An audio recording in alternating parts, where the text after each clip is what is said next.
petite séquence vidéo, au cours de laquelle nous allons parler un peu de la défaite de George Weah et nous allons parler de Guillaume Soro au Niger. Vous savez, nous les lisons les Occidentaux, nous les décryptons, les États-Unis. Ils pensent qu'ils peuvent se cacher. Le temps là où ils nous trompaient est passé. Le temps là où ils nous trompaient est passé. Ils peuvent se cacher derrière n'importe quoi. Moi, Simon-Paul Bambo Ndobo, ministre de la Défense de l'Afrique, d'un monde multipolaire de la réciprocité, je vais les décrypter, je vais les lire. En fait, George Weah et Guillaume Soro, ils veulent faire la promotion de la démocratie. C'est tout. Ils veulent faire la promotion de la démocratie, du droit et de la justice. C'est tout. C'est tout ce qu'ils veulent faire, c'est tout. C'est tout. Vous savez, maintenant, il y a un débat. Il y a une querelle, on va dire comme c'est une querelle, entre ce qu'ils appellent entre les démocraties et les régimes forts, comme Russie, Chine, vous voyez, il y a Nord-Corée, Iran, voilà, il y a une querelle comme ça. Bon, je reprends juste leurs expressions. Moi, pour moi, ce ne sont pas des démocraties. Hein. Pour moi, ce ne sont pas des démocraties, les Occidentaux. Les Occidentaux, c'est une dictature de haut niveau, c'est tout. Une dictature, l'Occident, c'est une dictature de haut niveau. Il y a des familles là-bas qui dictent tout, qui choisissent les présidents. Les Joe Biden, on ne les a pas élus, c'est de la mascarade. Les Macron, on ne les a pas élus, c'est de la mascarade. Bon, mais je reprends leurs termes pour vous expliquer. Vous voyez, il y a une querelle. En fait, la querelle vient des Occidentaux. La querelle ne vient pas des Russes ni des Chinois. Ils n'ont pas ce temps-là. Ils n'ont pas le temps des autres. Les Russes, les Chinois ne s'occupent pas des autres. Ce sont les Occidentaux qui veulent s'occuper de toute la planète. Donc, il y a une querelle chez les dans les médias occidentaux. Querelle entre les démocraties, eux, ils s'appellent démocratie, et les régimes forts. Et je précise, pour moi, les Occidentaux, ce n'est pas une démocratie. C'est une démocratie de haut niveau. Il faut les affronter seulement. C'est là où on saura que ce n'est pas une démocratie. Il faut les affronter. Il faut aller demander à Dieu donné. Là-bas, quand tu les affrontes, ça veut dire que tant que tu respectes le système occidental, tu te soumets. Tu penses que tu es libre. Mais dès que tu vas affronter le système, c'est là où tu sauras que là-bas, il n'y a pas de démocratie. Vous avez vu pendant les vaccins. Ils sont très forts pour dire que quand il s'agit de l'avortement, n'est-ce pas, que la femme a le droit de disposer de son corps. La femme a le droit de disposer, mais quand il s'agissait de vacciner, ça ne marchait plus, n'est-ce pas? Vous voyez, tous ceux qui se sont opposés, qui ont dit qu'ils ont le droit de disposer de leur corps, on ne va pas leur mettre n'importe quoi dans leur corps. Vous avez vu, ils ont perdu leur travail. Tous ceux qui se sont opposés ont perdu leur travail. On les a fustigés. Pour certains, c'est comme ça. Ce ne sont pas des démocraties. Ce sont des dictatures de haut niveau, des dictatures intelligentes. C'est tout. L'Occident que vous voyez. Donc, en fait, vous voyez, comme il y a cette querelle entre, je reprends le thème, les démocraties libérales et les régimes forts, alors, ils jouent sur l'Afrique. Ils font, bon, ils le font partout dans le monde, bon. Maintenant, bon, comme je veux parler de l'Afrique, ils font la promotion de la démocratie, de la justice, du droit en Afrique. Commençons par le Libéria. Vous voyez, George Weah a perdu l'élection. Il ne peut pas perdre l'élection, c'est pas possible. George Weah ne peut pas, un président qui est au pouvoir ne peut pas perdre les élections. Il ne peut pas. C'est une mascarade. C'est une mascarade, c'est tout. Pour dire que le Libéria est une démocratie, la vitalité de la démocratie, c'est pour dire qu'un opposant peut gagner des élections. C'est tout. On veut encourager les oppositions en Afrique. On veut faire la promotion de la démocratie. Et c'est ça, ce sont les États-Unis qui sont derrière. Vous allez voir, ne soyez pas surpris, hein. Bientôt on va le nommer quelque part, George Weah. Vous allez voir, on va le nommer quelque part. Ne soyez pas surpris, il sera nommé quelque part. Ou bien, tout simplement, il va se préparer pour la prochaine élection encore. Il va revenir. Il va faire comme soit Donald Trump, ou bien ils vont le nommer quelque part. C'est un arrangement. C'est un arrangement. Vous savez que le Libéria, c'est une colonie des États-Unis. Le Libéria, c'est une colonie des États-Unis. Une colonie qui n'a pas du tout avancé. 200 ans d'indépendance, elle n'a pas avancé. Vous savez, Boakai a 79 ans. C'est pourquoi ils ont fait ça. Pour dire que l'opposition peut gagner. Bon, parce que, bon, voilà, il a 79 ans. Et déjà qu'il a été vice-président d'Ellen Johnson Sirleaf. Elle n'a pas amélioré le quotidien des Libériens, Ellen Johnson Sirleaf. Elle a fait 2 mandats. Elle n'a pas du tout amélioré le Libéria. Elle n'a pas du tout. Alors, comment Boakai peut gagner une élection? Non, ils ont fait, vous voyez, parce qu'il a 79 ans, on ne sait pas, il peut mourir d'un moment à l'autre. Donc, il ne peut plus être président. Il ne peut plus gagner. Donc, ils se sont dit, ben, on profite pour le moment. Comme il est vivant, George Weah peut revenir. Regardez, Donald Trump revient, n'est-ce pas? Donald Trump, après avoir perdu, il revient. Donc, George Weah peut revenir après. Donc, on donne d'abord à Boakai cette élection, parce qu'il a 79 ans, et ça va donner une leçon aux Africains qu'un opposant peut gagner une élection. Un opposant peut gagner une élection. Quitte à faire revenir George Weah après. Et d'ailleurs, je vous ai dit qu'on va lui trouver un poste durant ces 4 ans-là d'abord. On va lui trouver un poste dans des relations internationales là pour qu'il s'occupe un peu. Voilà, c'est ça. C'est tout. C'est une mascarade, c'est tout. C'est ça. Ils font la promotion. Ils nous utilisent pour faire la promotion de la démocratie. Donc c'est un arrangement. On a fait perdre les élections à George Weah. Pour dire que bon, pour encourager les autres oppositions et pour préparer les élections dans d'autres pays. Par exemple, vous voyez au Congo, on va dire que Katumbi a gagné. Ou bien on va dire que Denis Mukwege a gagné. Parce que l'opposition a gagné.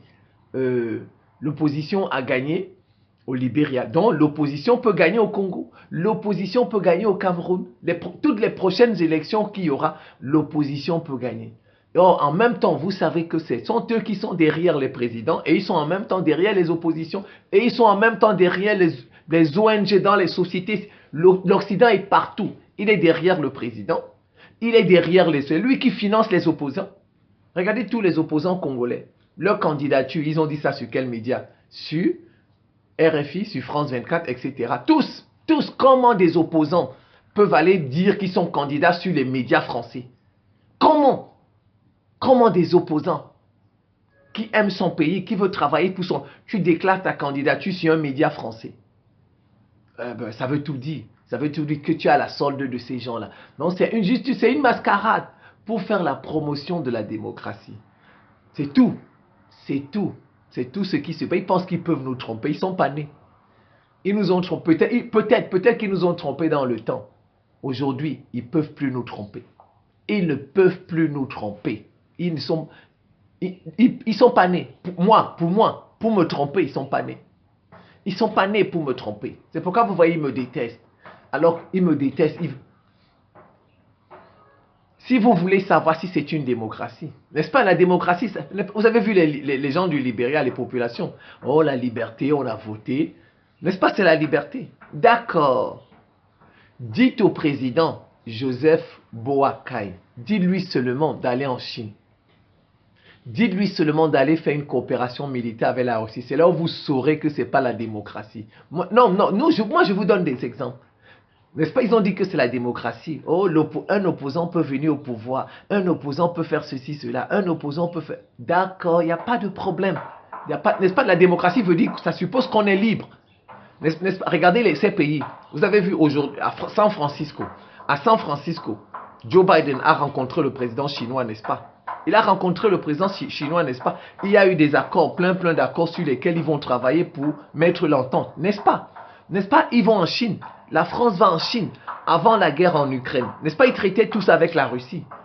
Donc leur démocratie là, ça veut dire tout simplement que eux, ils ont le droit de traiter avec tout le monde. Mais nous n'avons pas le droit de traiter avec la Chine, avec la Russie. Voilà leur démocratie.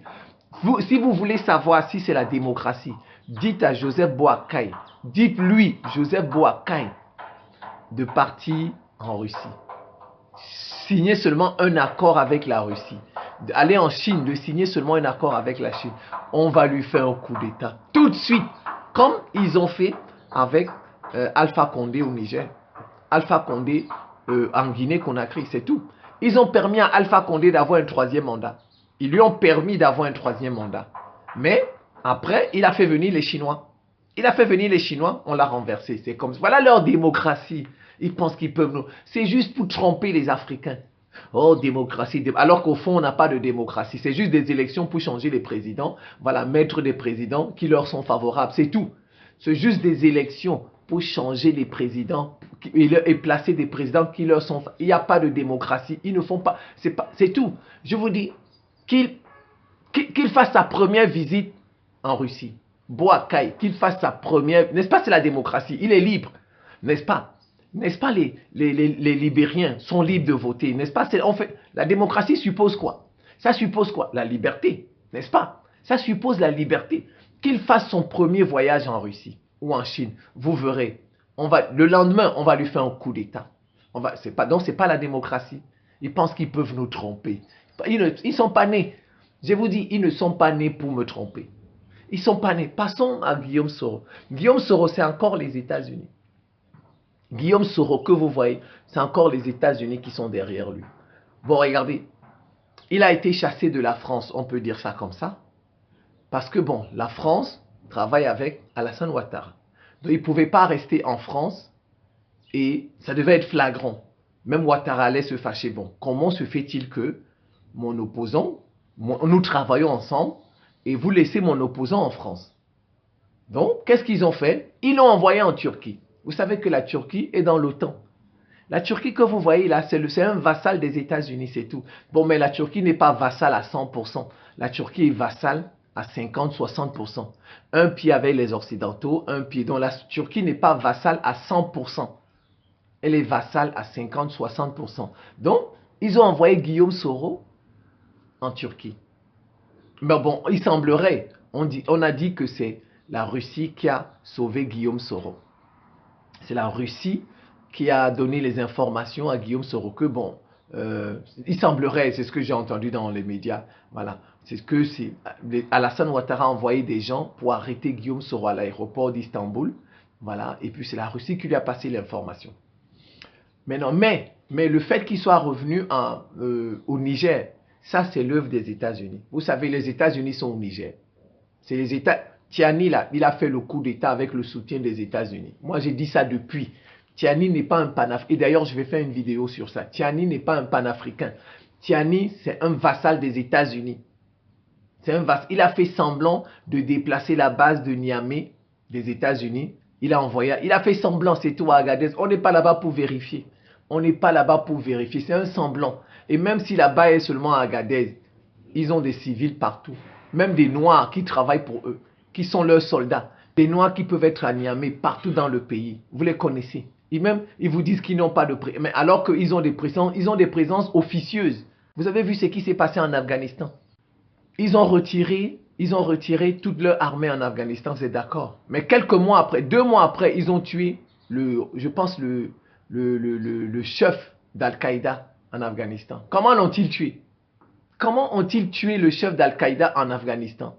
Alors qu'ils avaient retiré tous leurs soldats en Afghanistan. Vous voyez, ils ont toujours des présences officieuses dans nos pays. Ils ont des soldats, des agents spéciaux dans nos pays. Une présence militaire officieuse. Ils retirent les officiels, mais bon, ils gardent les officieux. Donc c'est comme ça. Guillaume Soro, comme il est là-bas, ce sont les États-Unis qui le ramènent. En fait, ils veulent faire la promo parce qu'ils savent qu'Alassane Ouattara n'est pas apprécié. Alassane Ouattara, il est apprécié seulement en Côte d'Ivoire avec ses partisans. Ils le savent. Les réseaux sociaux, c'est pour eux. Vous voyez bien, ils ont des espions partout qui écoutent tous les influenceurs africains. Ils ont des espions. Les réseaux sociaux, c'est pour eux. Vous-même, vous connaissez les espions de la chaîne, n'est-ce pas? Dans toutes les chaînes, ils ont des espions et qui leur remontent les informations. Ils savent que partout en Afrique, là, personne n'aime Alassane Ouattara. Ceux qui aiment Alassane Ouattara, ce sont ses partisans en Côte d'Ivoire, c'est tout. Or, il a déjà fait un 3e mandat. Or, ils font la promotion de la démocratie. Alassane Ouattara pourrait faire un 4e mandat. Or, ça ne fait pas la promotion de la démocratie qu'il voudrait faire, vous voyez. Non, ils font venir Guillaume Soro au Niger. Ils font venir Guillaume Soro au Niger. C'est un ancien chef rebelle. Vous voyez, ils le remettent. On l'amène au Niger parce que c'est un ancien chef rebelle pour menacer Alassane Ouattara. C'est une menace pour Alassane Ouattara pour lui dire attention au 4e mandat que tu veux faire. Nous, on veut faire la promotion de la démocratie en Afrique. Donc, si tu te présentes à un 4e mandat, c'est pas bon pour nous. C'est pas bon. Donc, il faut passer. C'est une façon. La présence de Soro au Niger, c'est pour faire la promotion de la démocratie. C'est pour menacer Alassane Ouattara par rapport à la démocratie. Voilà. Vous voyez, eux, leur démocratie en Afrique, ce sont les élections. C'est tout.